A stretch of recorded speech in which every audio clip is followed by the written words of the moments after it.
Lordship, I'm a little bit nervous because due to the time constraint, I will try to avoid repetition and try to assist my lordships. Lordships, it's imperative sine qua non to slightly touch the provisions of 370, Concurrence 356 and Article 3, and federalism and democracy. Very briefly, my lordships. And the circumstances under which... Can you just run through your note? Very briefly, within 1 minute. Let's look at your note. Let's look at your note. So it'll just bring clarity on what you want to Yes, Your Lordship. Your Lordships, and the circumstances under which instrument of accession was signed, and the letter to the Maharaja by the Lord Mountbatten, wherein he says that no sooner the normalcy returns, the will of the people will be ascertained. And I believe, Lordships, the will of the people was expressed by the Constituent Assembly, but by the J&K Constituent Assembly, and they framed the Constitution and defined the constitutional relationship between Union of India and State of J&K. My Lordships, the Constituent Assembly of J&K provides in Article 370, my Lordships, in 370 is a self-contained provision which prescribes very clearly that consultation with regard to the instrument of accession, the subjects mentioned, and by that reference, my Lordships, the instrument of accession is part of the 370, because whenever we take recourse to the subjects, we have to take recourse to the instrument of accession. My Lordships, I have in my submitted the document which I obtained under RTI with regard to supplementary instrument of accession signed by the other states. J&K is the only state which didn't sign the supplementary accession, only state. Your Lordship, 370 is the constitutional recognition to the instrument of accession.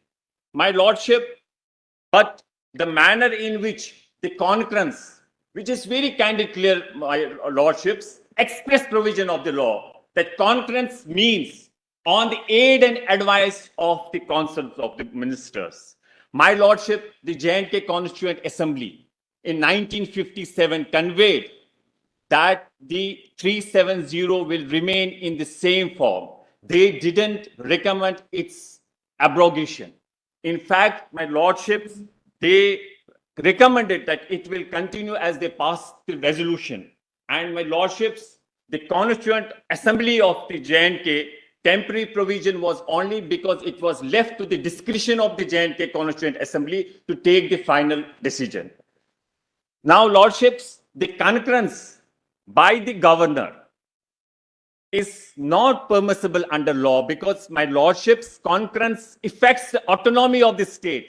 It's because of that reason the concurrence is to be given by the duly elected government. It cannot be the governor under the Articles 93 or 356 of the Constitution. My Lordships, the Article 3 of the Constitution says, view of the state. What happened in Jharkhand? 2 years, 3 years debate. Telangana when was formed? And with regard to J&K, 356 invoked, the relevant provisions suspended, which is unknown to law. And with regard to J&K, there was consent. My Lordship, I was a full-fledged state. I was having my own constitution, 1939, prior to the Indian Independence Act. And it's because of that reason, the other side of the Kashmir, which is with our neighboring country, they have right now, maybe on the papers, they have the Prime Minister, they have the President, they have the legislature. I'm functional democracy. I'm proud of it. I'm a nationalist. But Lordship, I take liberty to share with my Lordships. People make mockery of me. Is this democracy you're proud of? They have this full-fledged state. I was having within the constitution my prime minister, my Sadri Riyasat, my legislature. I'm reduced it to the UT, LG. Forget my Lordship about the prime minister. 65th amendment in 65, 6th amendment in JK Constitution, when Sheikh Abdullah was in jail. The amendment was made and this nomenclature was changed. Lordship, I'm concluding. Very important, Lordship, with regard to the will of the people, Lordship. The will of the people is of paramount importance. Federalism, rule of law, democracy, Lordship, is the soul of Constitution, basic structure. held by in the Keshavananda Bharati case. Lordship, it's not mere elections democracy. It's beyond, it's vast, the functional democracy.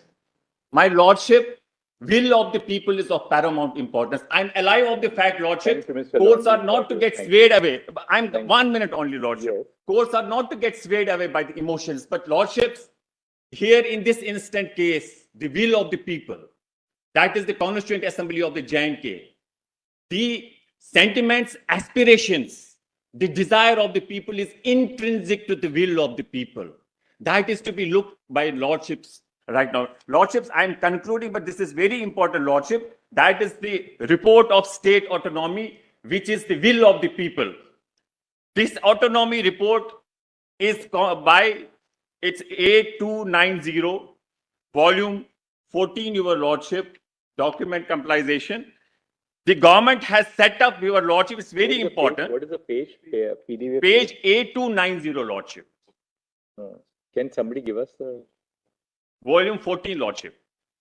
1 second, give us. All right. What is the point in there? Point is, my Lordship, the state government set up a committee to examine the question of restoration of autonomy in the state of Jammu and Kashmir by government order number 196. Dr. Karan Singh is the head of the chairman of this committee. There are other members. Lordship, within 1 minute or so, I will conclude. This is the aim and object of this committee. However, other states exercise the choice. Yes. 519. Page A2. Yes. How other Indian states exercise their choice, how they participated in constitution framing, and in what form did they adopt it, in not our concern. This shall be referred to whatever necessary in page to follow. But it's relevant to mention here that whereas other princely states signed the instrument of accession to India and subsequently the instrument of merger, the accession of J&K state was limited only to the areas of defense, external affairs and communication. Uniquely, J&K state is the only one to have negotiated the terms of membership of the union right till the Delhi agreement. It did not accept any provision of the Constitution of India other than those agreed to the instrument of accession and retained its autonomy. Autonomy has remained since the days of accession, the heartbeat of the people of the state. State has lost all resemblance to autonomy. Its erosion is the primary cause of Kashmir discontent. Keeping this in view, Shri Narasimha Rao, the then Prime Minister of India, announced in 1995 that the Union government would be prepared to consider autonomy short of independence for Jammu and Kashmir. Mr. Devi Gowda, as Prime Minister, offered Jammu and Kashmir maximum autonomy. The assurance was incorporated in this common minimum program of the National Front government. This is very pertinent, my Lordship. This is the autonomy resolution. Recommendations are there. This is by the state legislature. This is the will of the people. Lordships, Justice Sagir, a working group was constituted. One of important was headed by Justice Sagir. And the recommendation of that very committee was that the autonomy be restored to state of J&K. My Lordship, J&K was having its own constitution. This is embodiment of my emotions, desire, and aspirations, the J&K constitution. My Lordship provides the flag under section 144, which is made dysfunctional by the 273 CO, impugned COs. My Lordship, very briefly, Lordship, with regard to the which is very vital and very important. The others who have to Only 1 minute, Lordship. That is the Delhi said that agreement. about 3 minutes ago, so I think we'll conclude. 1 minute, Lordship. Only 1 minute. Thank you very much. Mr. Bhatt now. Mr. Bhatt. Lordship, keeping in with the democracy, federalism, and the self-contained provision of 370, we pray that it's not sustainable, the impugned COs. So justice be done with the people of Jammu and Kashmir, Lordship. Thank you. Thank you. Obliged, Yes, Mr. Bhatt.